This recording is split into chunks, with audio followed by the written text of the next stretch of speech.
Okay, so I'll be brief. This is Melissa Gannon, and several years ago she did a demo here and a workshop for our guild. And recently, a month ago, she had a month-long display at the Lakewood Center for the Arts.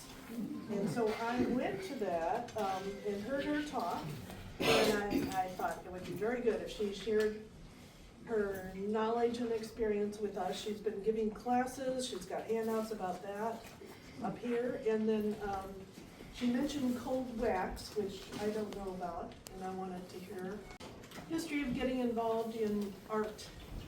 I thought was interesting, and then yes, go ahead. Thank you, and thanks for having me. It's nice to be here. So I'm Melissa. I teach watercolor, acrylic, mixed media, drawing. I taught some oils, but not much. I was at Portland Art Guild in the fall, and I did a mixed media class, and we had a really fun time, and all the pictures at the end were beautiful. So it's nice to be here. I have class information. I do online watercolor workshops. I'll be at Celebration of Creativity. And these pieces over here are my oil and cold wax pieces. And then I have cards that I sell up there, so all that's up there. I started art with watercolor. I started selling my work in '91. I was not going to do anything besides watercolor, right? So I refused to read about acrylic or oils or any of that stuff. And I did that for a long time, and it was really amazing. And then I moved up here, and I started doing the Saturday market in like '98, because the groupings up here are different. Like the group I belong to in Arizona knew everything going on in the whole state. And Arizona has a Sedona Art Center, and they do like a statewide call like every couple of months. And so everyone from the whole state comes to Sedona, and you leave your art, and it either gets into their gallery or not. And so I got used to doing that, and then I got up here, and like the Chamber of Commerce didn't know what was going on. Nobody I called knew anything about anything, and I'm like, wow, it's so much bigger than the town of 10,000 that I moved from, and that town knew so much more.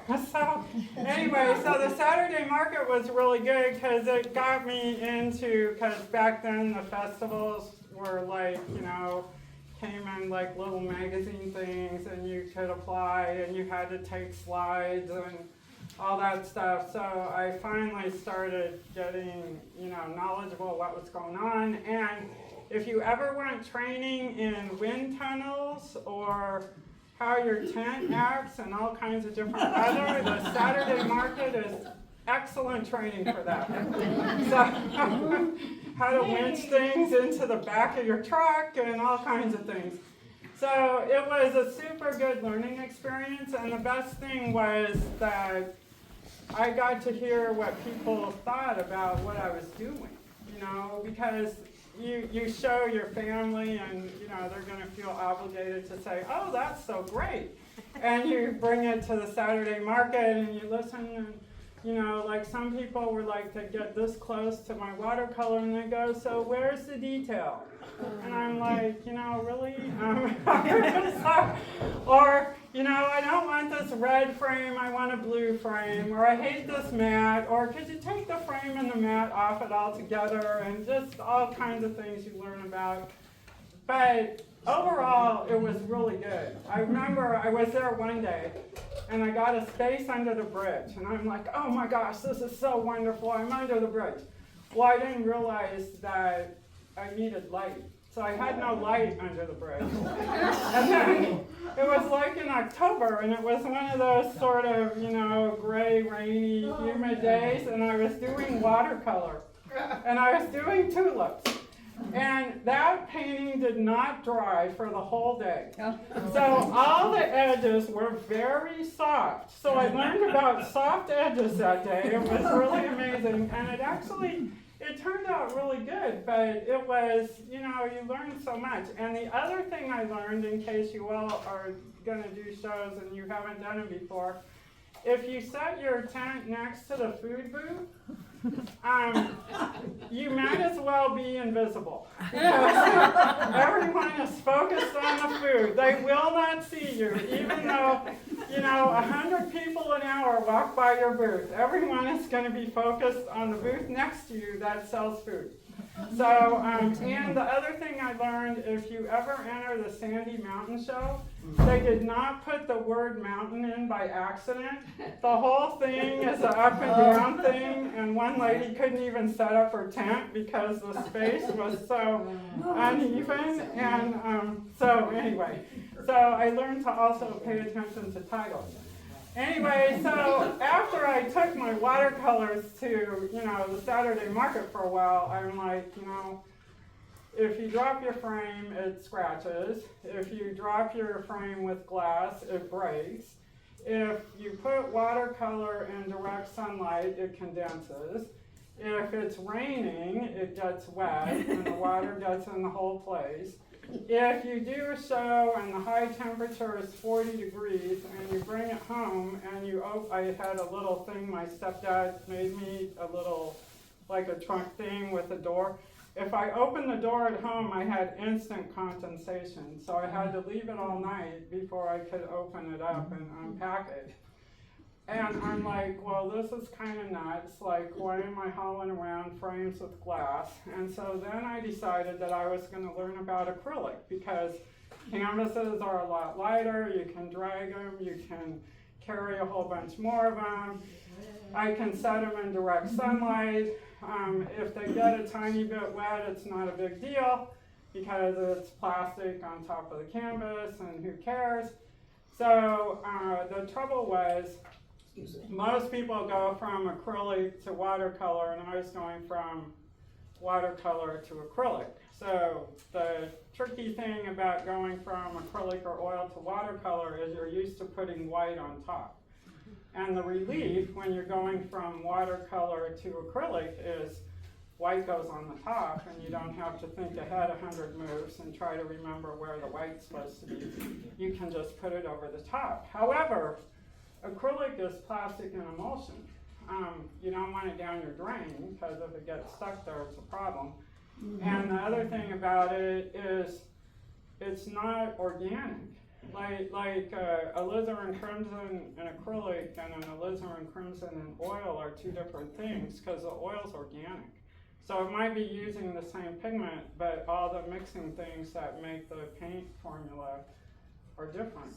And the mediums, they're shiny, they're glossy.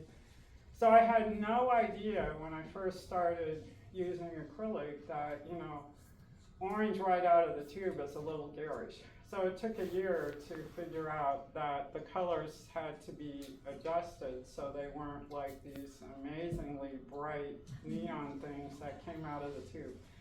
And so, and then, acrylic globs on the bottom of your brush, and, in watercolor you can have a nice pointy brush, you can put it in a nice paint, the nice pointy brush makes a nice pointy line, and life is good. And acrylic, you stick it in the paint, and you get this globby thing, and you put it on the paper, and it's still globby, and then you put something over it, and it mixes with the past glob, and it just makes a mess.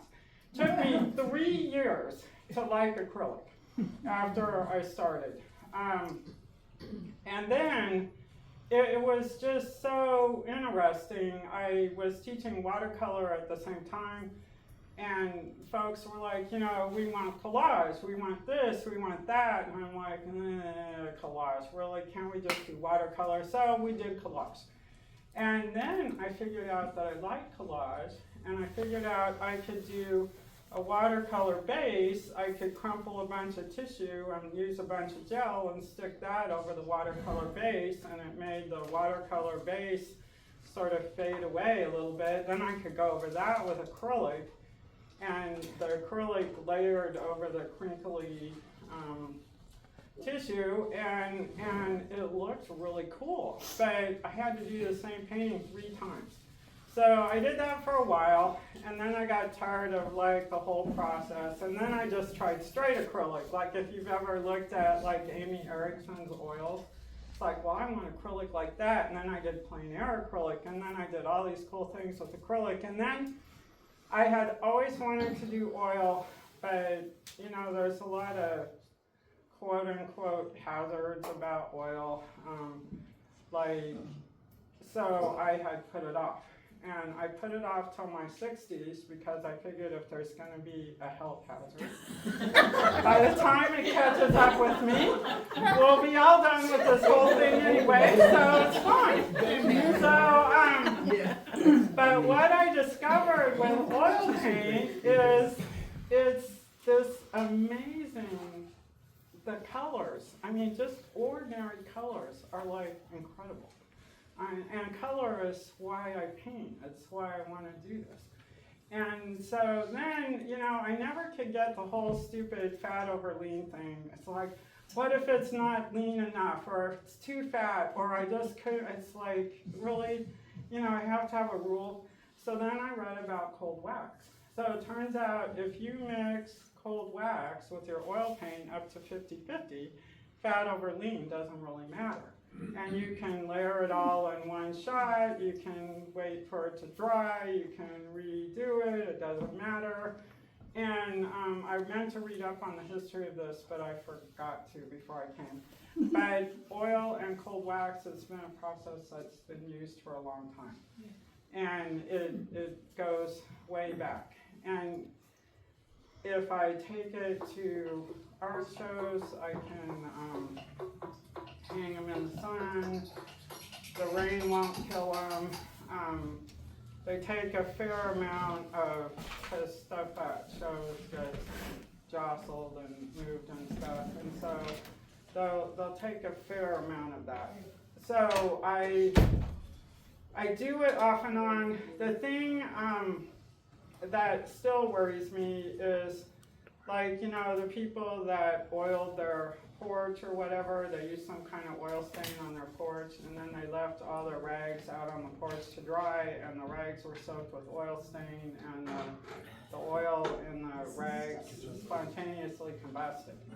And I also worked in a laundry a long time ago, and we got oil-soaked rags from the kitchen that spontaneously combusted. So when you have a bunch of oil stuff, you know, ideally it should be in one of those canisters with a lid that you put water in, and then you can throw them away with the regular trash. So I'm a little paranoid about that, but I don't think I've ever got enough for that to happen. But anyway, so that was the other thing. It's like, oh my gosh, it could be a problem, right? But in the summer, it's really cool because I can put a piece outside, and that really like advances the dry time. Someone asked about how long they take to dry. So it depends on how thick the paint is, and it depends what your conditions are. If you put a fan on them, it takes much longer to dry in the winter than it does in the summer. If you put it in the sun, it dries a little bit faster. So lots of things. And then I also read that, you know, you don't want it next to your pilot light if you've got a gas heater, and, you know, just all some different things to think about.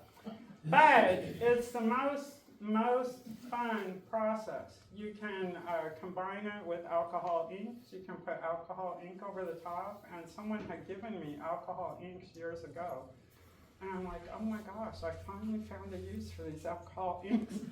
You can use the Perlex powder, if you guys have ever seen that in the store, that really beautiful, sparkly stuff. You can use that on them, with them. They're just really fun. So if you want to learn about that process at all, this is Rebecca Crowell and Jerry McLaughlin's work, Cold Wax Medium. And they run a thingy in, I think it's Texas, but they have an online thing that you can be part of. And they do their demos. Pam Kahi does oil and cold wax. I've watched a lot of her videos on YouTube. And you know, when I was first getting into it, it was like during COVID. And so I just spent a lot of time on YouTube and watched a lot of what was going on. But when I finally got this book, this is so worth it. And it has a lot of different techniques, a lot of different ways that you can approach it. The other thing that Can you hand me the book real quick?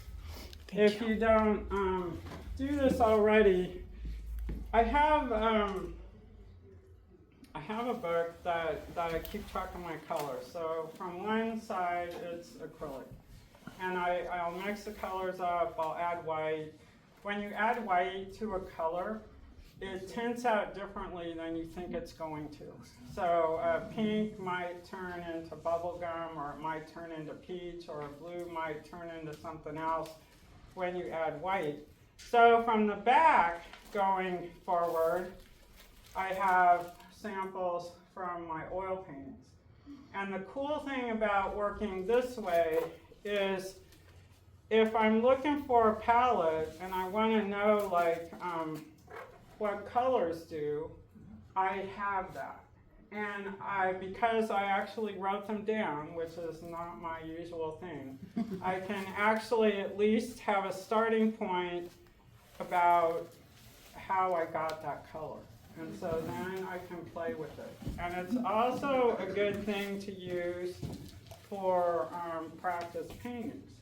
So you can do something really fast, takes like maybe, 15 minutes to, it takes longer to mix the paint than it does to do this.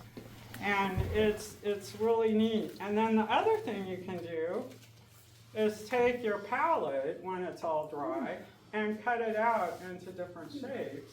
Ooh. And then you can make things, and so those days when you sort of want to do something but you sort of don't know what to do,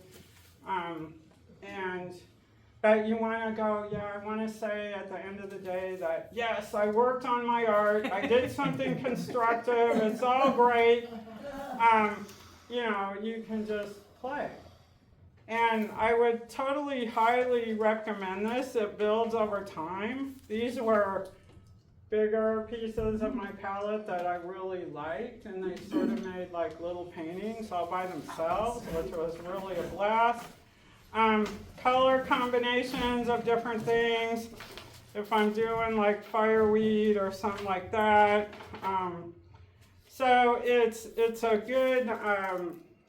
good thing to think about. It's a good thing to do. And then just write down what your colors are.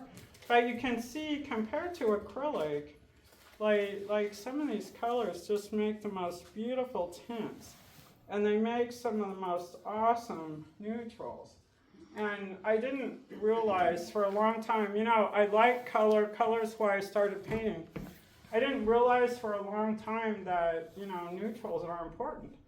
And then I discovered that, I'd only been working with like part of the color wheel, and then I found all the neutrals. I'm like, oh my gosh. And if you've looked up on the internet, those three-dimensional color wheels where the main colors are like on the outside, and on the inside all the neutrals happen. And yes, and then I learned about the Munsell wheel. Yeah. And I read that book, Color Harmony.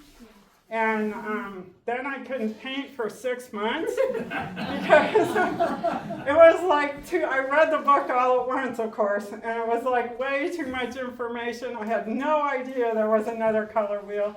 So the Munsell wheel is based on 5 colors. So all the complements are like sort of half a step off. So like instead of red and green, it's red and blue-green. I think blue and orange kind of work out to be the same. And then your triads are also half a step off. And supposedly it's closer to how we really see. And it was one of the first really quantifiable color wheels that had steps and all the things that people wanted when they were trying to like nail down what color is this and what color is that and what does it go with. So if you, the other thing is you can buy it. And it comes, I meant to bring it and I forgot. But anyway, it comes in a little thingy that turns around. And so it gives you the main dominant color, right? Then it gives you a tiny complement. And then on each side, it gives you the 2 accent colors. And those, I use it for almost all my paintings. So when I look at my painting, I try to figure out, so what is my dominant color, where would my complement be, and what are these accent colors, and do I have them? And then it also shows you like a lot of the neutrals, which are really, really awesome because it gives you the ideas of the neutrals for both your dominant color and your complementary color. And so if you really want to like totally follow the road that takes you all the places that color can take you, I would highly recommend it because it changes, your colors start really singing with each other. And there's always in a painting usually one or two colors that will take your painting and just make it from, yeah, this looks good, to, oh my gosh, look at that. And when you get to the, oh my gosh, look at that stage, it's like, wow, this is so amazing. So lots to think about when painting. So for cold wax, a lot of people think this is encaustic. Encaustic uses heat. Cold wax doesn't. If you have a really great electrical system that you can plug in a whole bunch of, fans and hot plates, and you like to play with torches and everything, that's encaustic. And this doesn't need a new electrical system. Okay? So it comes in a jar. I'm using Dorland's cold wax with Graham's oil paint. And Graham makes their oil paints with walnut oil. You can also use Gannon, and Gannon now makes their own mediums that go with everything. So they have a Gannon's cold wax, they have a Gannon's everything, and they have a lot of different colors. Graham's paint tends to be, because of the walnut oil, except for the white that's supposed to be the fast dry formula, which is a little stiffer, most of the paint has a fair amount of the oil in it, and so when I mix it with the wax to stiffen it, I can still use a brush. A lot of the Gannon paint is thicker to begin with, so when you mix it with the wax, it stays thick, and you might need like a stiffer brush if you want to use a brush. So if you like palette knives, but the thing about this is, you can paint with your finger, you can paint with, parchment paper, you can move paint around with just about anything, sticks and all kinds of stuff. So if you don't want to use a brush, you don't need a brush, right?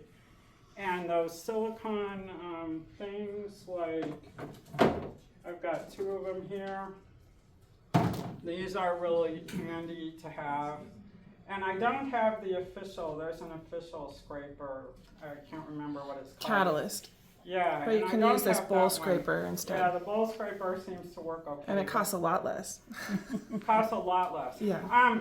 These silicone things are really nice because all you have to do is wipe them off, and then you're done.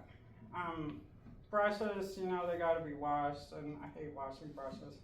So palette knives are the same way. They're easy to clean up. So I always factor that into my time, like what I want to use for a brush. So the tricky thing with this stuff is if you lay out your palette, and I just have red, yellow, and blue, and most of these colors I mixed, it's about a 50-50 mix of the cold wax to the paint.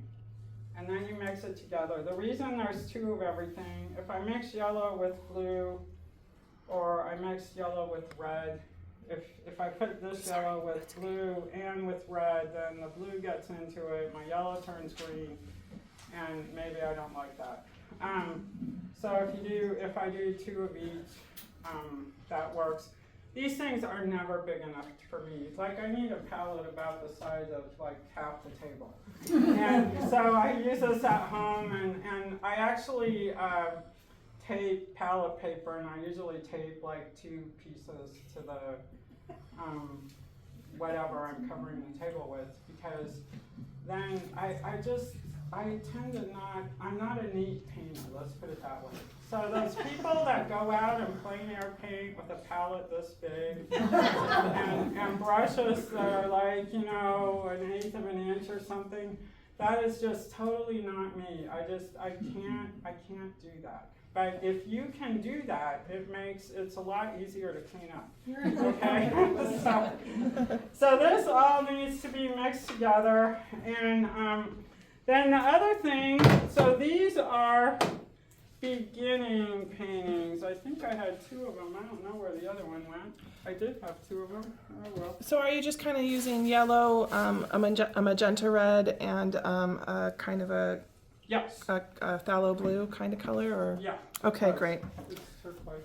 Turquoise, perfect. So yeah, the printer's primaries, those are very nice. Yeah, I don't know. Well, I had a second one, and I guess I lost it. Maybe it'll turn off. So anyway, this is like the cradled wood, and you can buy it not cradled. Okay. The nice thing about something that's stiff and firm is if you scrape on it, if you move things around, if you pour Gamsol all over it and then you scrape on that, which is what caused some of this, it will hold up to that. And the other thing is the support is stable. The cold wax over time, if it's on a support that's not stiff, can crack. Mm-hmm. And so canvas, paper, I have Arches oil paper at home. Sometimes those can crack. And, you know, some people do it. I like working on oil paper. I've done it on oil paper. I've done cards too, which is kind of fun. But, you know, you got to work like a month or more in advance to get them dry before you give them away. But I really like these cradled supports. Ampersand makes them both in clay board and gesso board. The clay board is a little more absorbent, so it absorbs the color. It's got a clayed surface. The gesso board is not absorbent. You can buy them not coated with anything. If you're going to do that, wood has acid, right? So if I'm going to buy finished wood for this kind of thing, I coat it with, you need like a pore filler, and I use a couple coats of GAC 100 and then a couple coats of gesso over that, and then it's ready, because otherwise the acid can potentially come up through the wood and go through your painting. You know, hopefully by the time you're not around for someone to get back to you and say, hey, by the way, I bought this painting from you 15 years ago and it turned yellow because of the acid. How about, wouldn't you like to paint another one?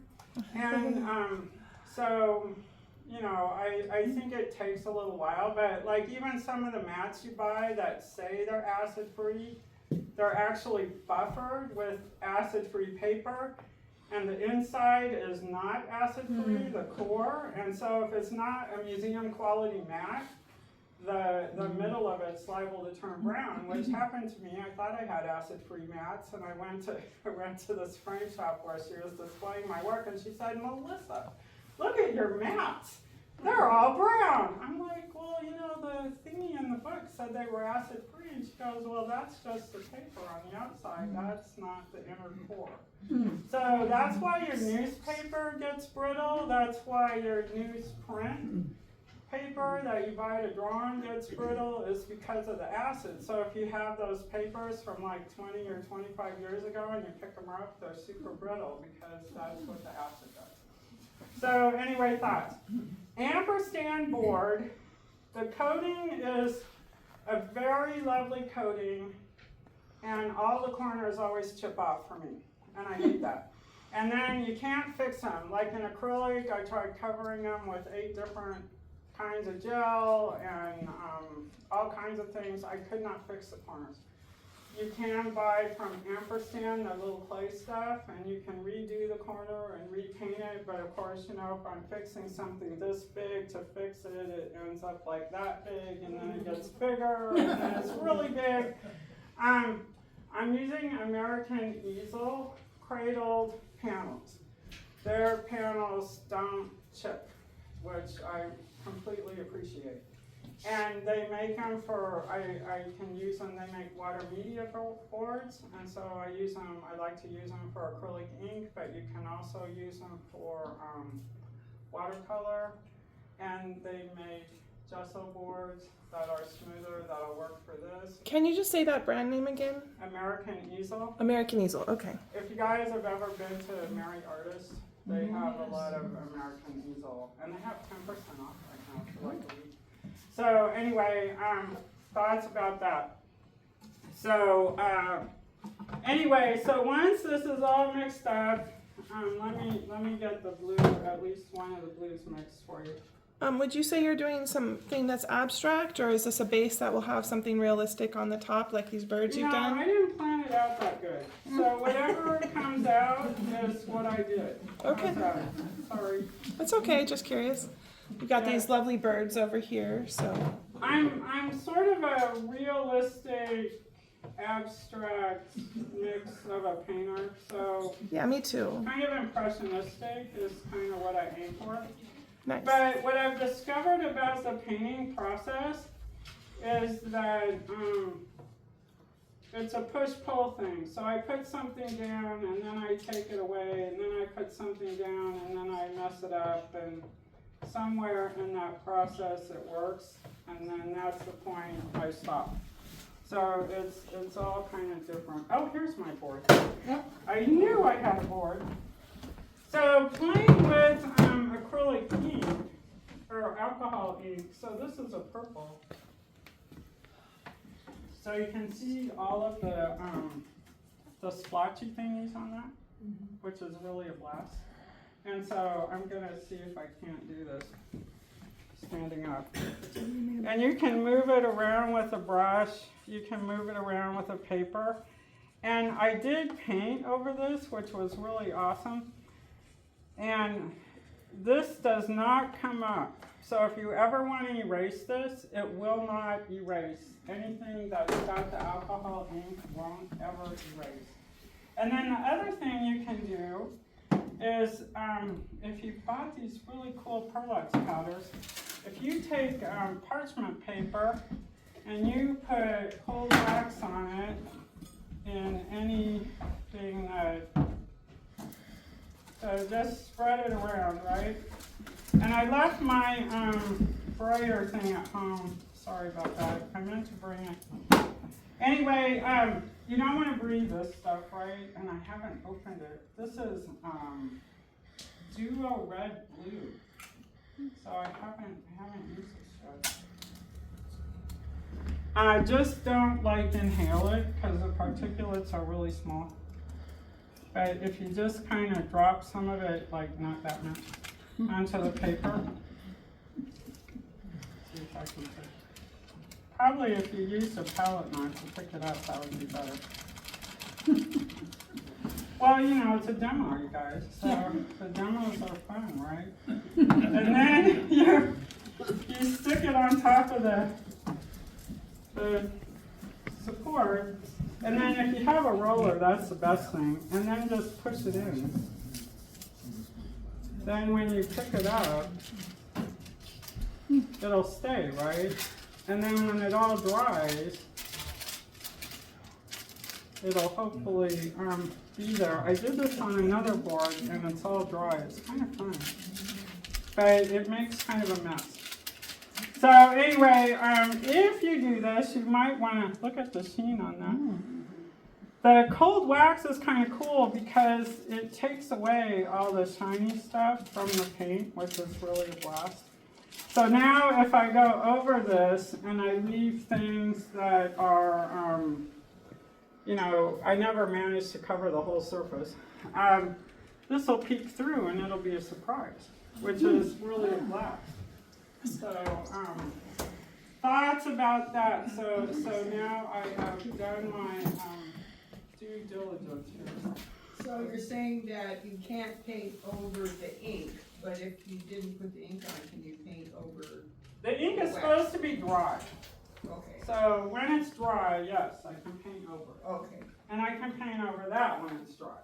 but like, I don't think I used ink on this one.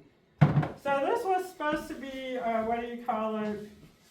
This was supposed to be a landscape thing, but I thought it might be fun to turn it into water lilies because I have all these pretty colors. So I've got this nice white, and if I mix it with a little bit of the red, mix it with a little yellow, it makes an interesting color that I'm not sure I like, but you know what? Doesn't really matter. So, you know, you just mix it the way you would mix anything, right? Once it's, now I have purple, which is a black. So, you know, water lilies do this thing where they sort of go up.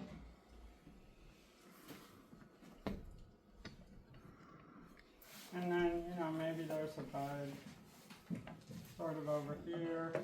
And then you can make things kind of come out. From here, I can scrape into it. If you have any anger issues, it's really, really nice to just scrape all through this. I mean, it's the most fun thing I've ever seen. It's like, wow, like I could get into that, you know. I think that is just a blast. Compositionally, putting my bud, I have big and small, but compositionally putting it right here is probably not going to work. So you can always, you know, take it off. I mean, nobody says that it has to stay there or that you can't, you know, do something else. And maybe there's like another water lily coming in off the top. And then if it's supposed to be in the background, it's like further away, so that works out good. And maybe there's a leaf somewhere, which should be fun. So this can make some really pleasant greens with this sort of mix.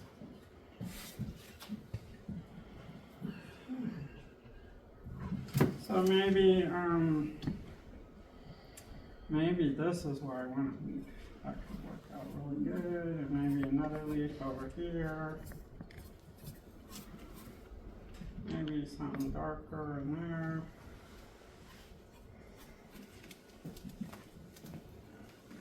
And, you know, color should be a little bit brighter as it gets away from you. So maybe there's something happening in the back that's further away. And, you know, you can make brown with the yellow, the blue, and the red, sort of. And you just keep adding more color till it gets brown enough for you.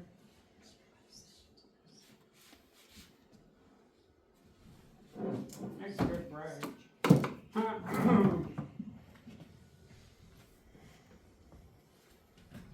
And then you can, you know, pull in some stems.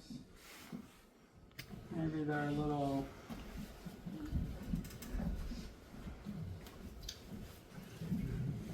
So green and red are complements. So whenever I put anything that's got green in it over this red, it's going to be really nice. It's going to act as a complement. And this blue with white does incredible stuff.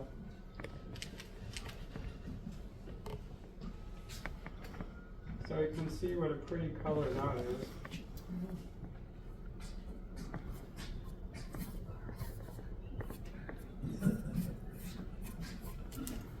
And then, you know, maybe just a little bit of white on the whole thing with some of that nice pink color.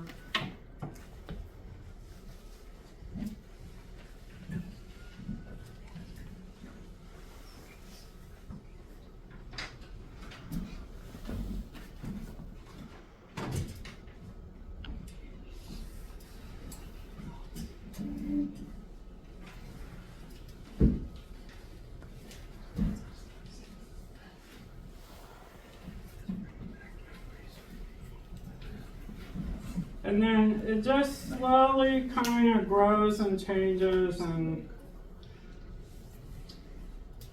you know, maybe maybe the water's supposed to be darker. And then as I start cutting into it with the darker color, that starts making things kind of show up.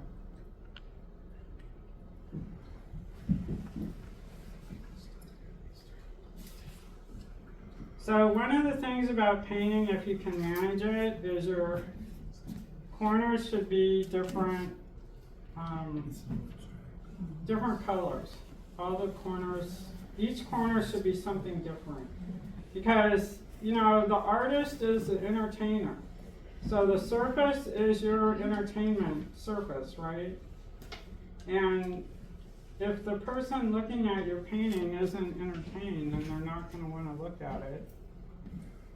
And, I mean, that sort of defeats the whole reason for painting it, right?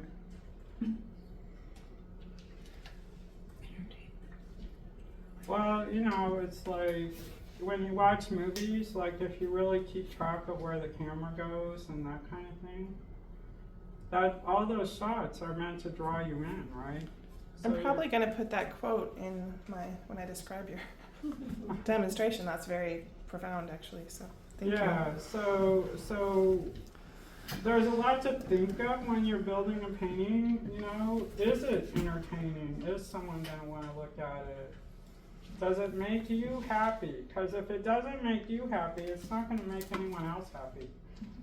And, you know, no matter, you're like, oh yeah, this is ready to sell, but if you don't like it, I mean, believe me, I've tried to sell paintings I don't like, and nobody bought them. So, it didn't work.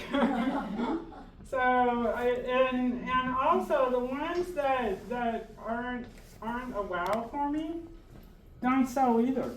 So if you want to sell your work, but you're not doing work that, you know, really makes you like super happy, then it's not, you know, nothing's gonna happen. Nobody's gonna want that. You can do then, when you get to this point, where to go?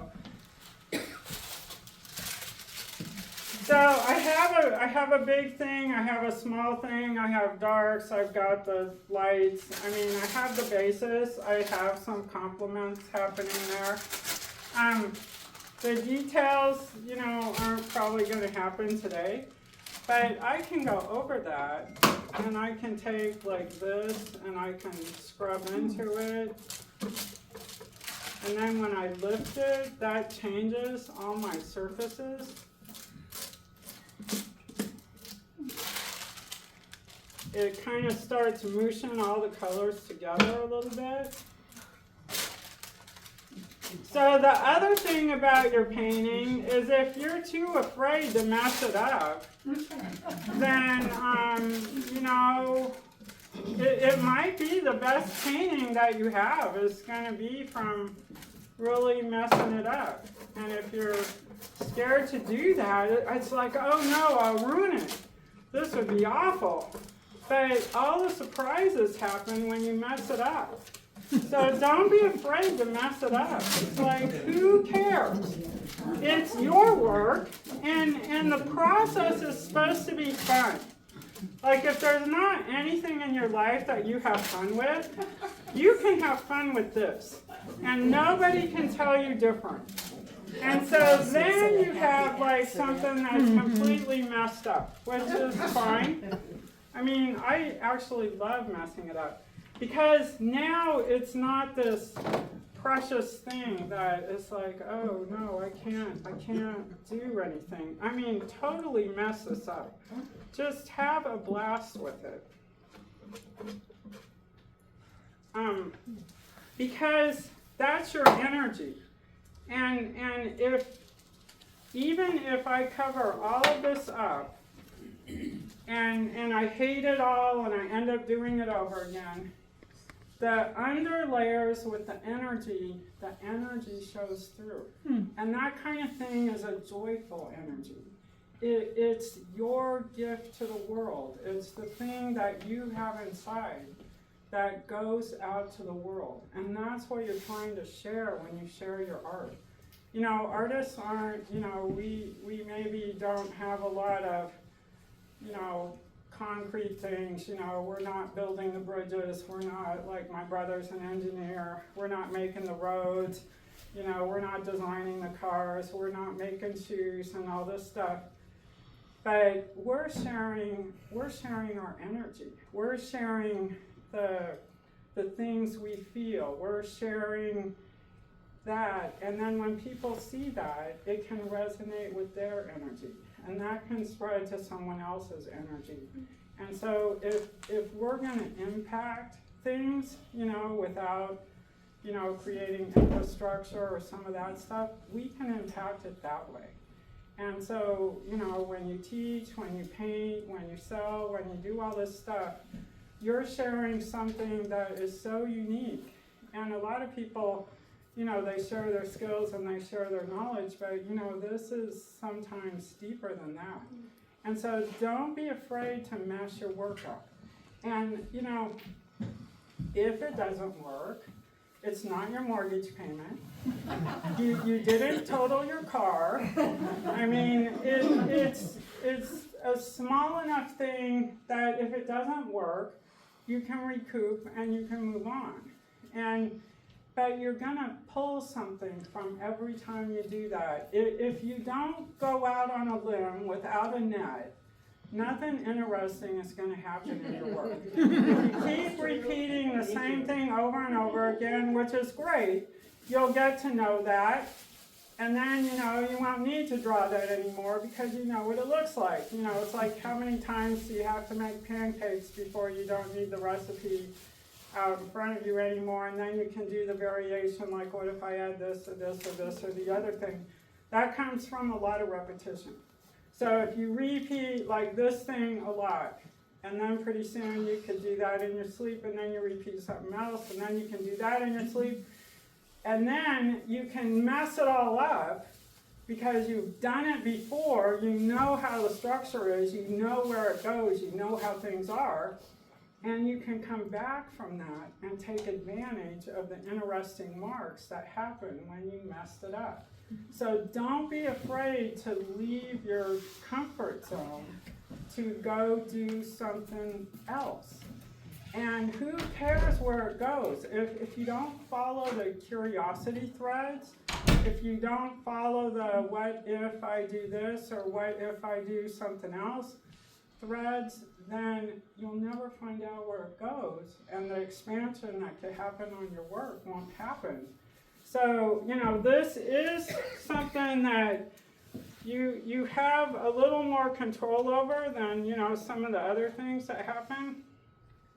And so you can kind of play with that. So now if I start, you know, bringing in some of the lines again, if I can keep, see, this is why I hate these small palettes. I can't ever, I really like bigger palettes. The paint always gets muddy on a small one, at least for me. It's fine, but whatever. And then I can go a little bit darker, a little bit redder. I love this red down here. And maybe there's a red thing that goes over here.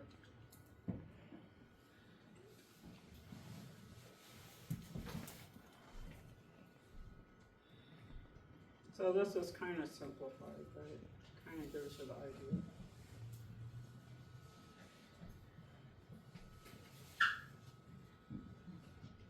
And, you know, I'm only doing 3 colors, and you can see I have enough trouble trying to drive 3 colors without.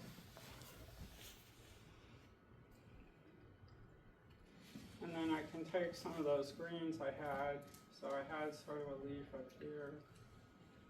I meant to have a leaf over here somewhere, I think.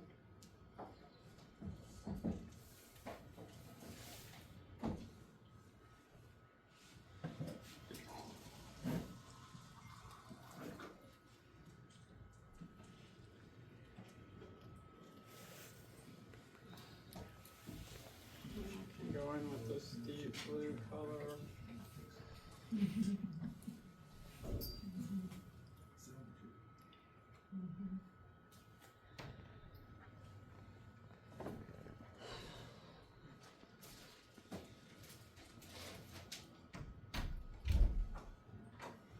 And like these sticks and twigs and things that can kind of come through this, which makes it really interesting. Keep that door open. You can open it again now. No, it's stuck. You can open it again now. It's just closed because someone was talking outside. And then I should change brushes at this point, and I'm too lazy, so.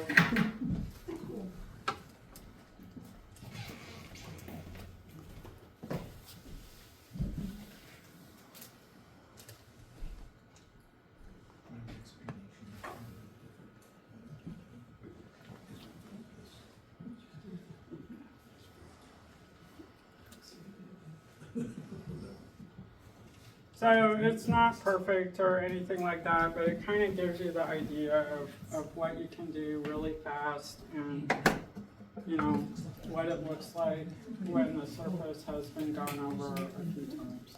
That's Okay? cool. So, hope you enjoy. Very good. So paint, have fun. Do you guys have questions? I just wanted a little comment because I took a watercolor class from you at Clackamas, at a Gladstone High School like 20 some years ago, Woohoo! and you were painting orange and purple trees in the snow, and it was really opened my mind a lot when I was just getting started in my career. Things don't have to be the color that they are in the photograph. So it's cool to see how much you've evolved since then yourself. So that's pretty cool. Nice, thank you. Yes. So why the cold wax medium rather than just plain oils? I got confused with fat over lean.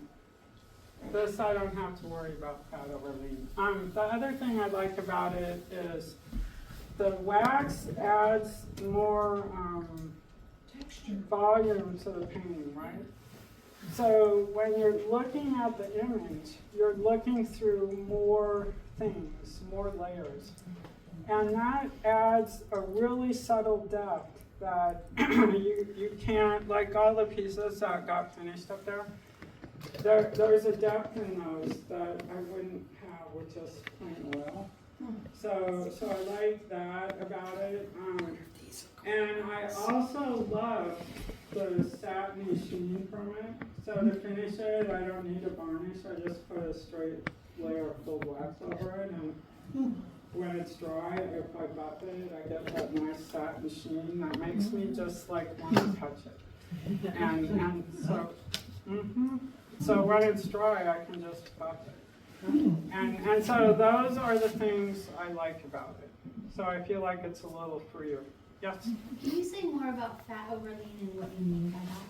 Well, if you look at paintings where the painters either didn't mix the pigments very well or they didn't know how to paint with oils, if the paint that needs to dry longer is on the bottom instead of the top, then over time it starts cracking. So your layers on the bottom need more like medium or something. They need to be really thin.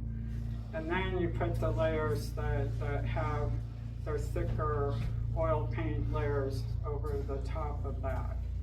And so the painting is sort of built like that, right? This you can just stick it on and it's all fine. Yeah, it's basically chemistry rules that you have to learn when you oil paint. And she's saying with cold wax, when you do over 50% cold wax mixed in, you don't up to. Sorry, I misheard. Up to 50%. You don't have to know that chemistry because the cold wax substitutes. Right. Yeah. So you don't have to worry about that process. Yeah. How long do you think that particular one is going to take to dry? Well, I didn't get finished. The next thing would be to add a bunch of light in it because all my white got mixed up. But it's a minimum of 2 weeks. And you're more likely in the wintertime like 3 to 4 before it's totally dry. And those of you guys that do acrylic can go on the bottom, but not over oil. And cold wax does not mix with acrylic, it's oil. Acrylic does not do anything with oil. It won't work.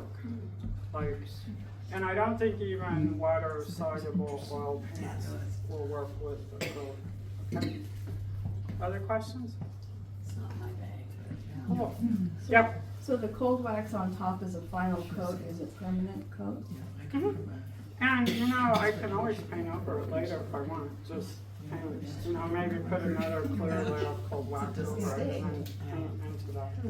So they can be endlessly, so like if it doesn't sell after 5 years, paint it over, add something else, like, you know, because it's wood, it's not like I want to throw it away.